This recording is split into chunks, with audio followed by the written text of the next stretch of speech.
Got my apple here. Oh.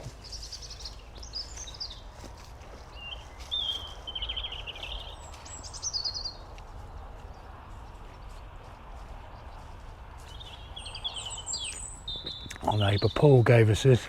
Oh, it's delicious. But by telling you it's a delicious apple, does that give you an experience of the apple? Now my description of the apple, I say it's luscious, it's juicy, it's crunchy, but that's not the taste of the apple, is it?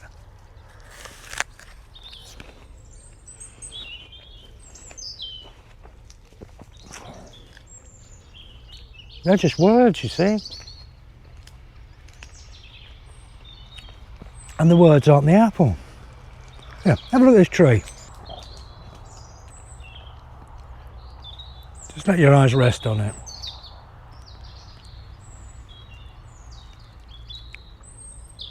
Notice see the light shimmering in the water?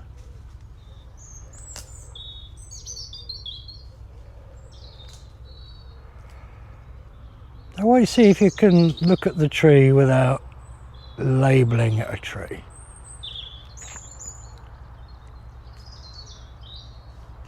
See it without words.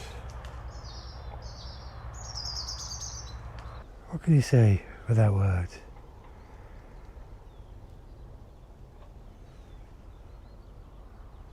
Stay with me, stay with the breath.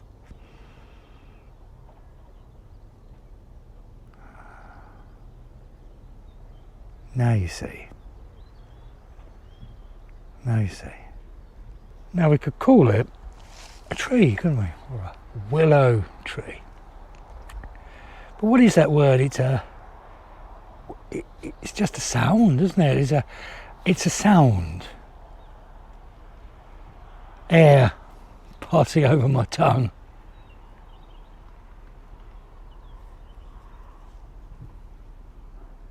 Is that what this is? It's just a sound. You see, when you reduce it to words,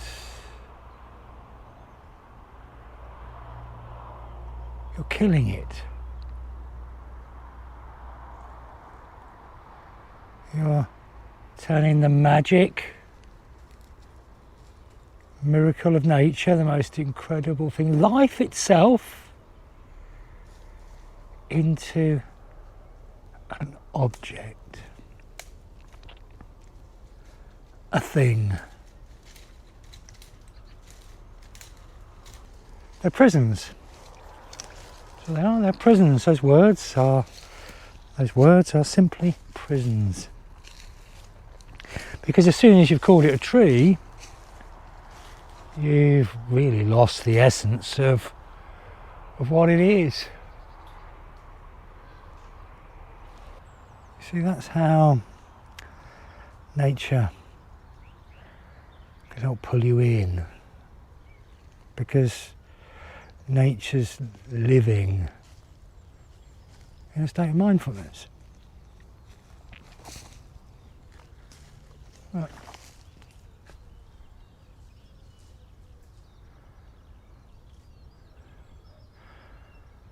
They call them buds, but they may have a different name for themselves. They don't know they're buds.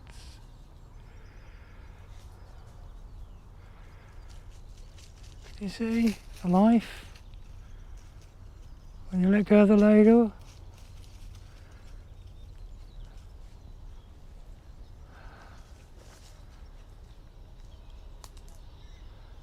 you see, when you let go of the label,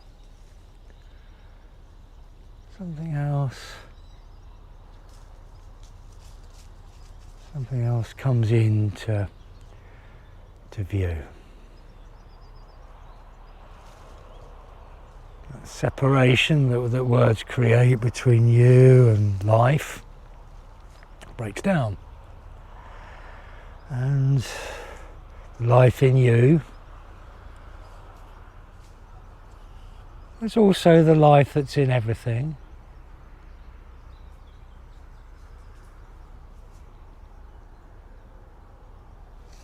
makes itself known.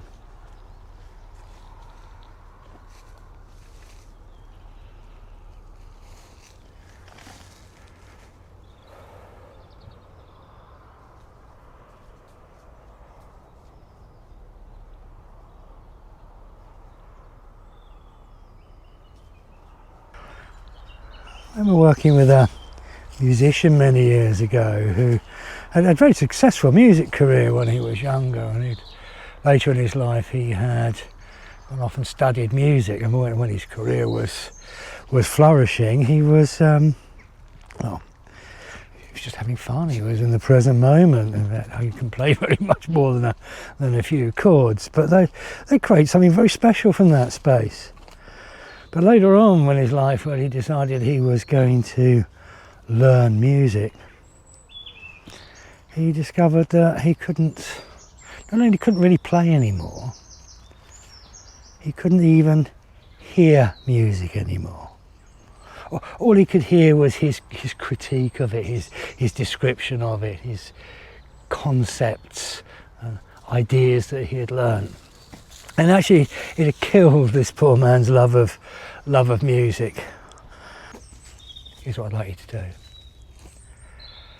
As you're going about your daily life, how would it be if, as you watched your thoughts, you just noticed how your ego wants to label everybody and everything and give it a word. And if you can do that for maybe a week or so, something interesting starts to happen.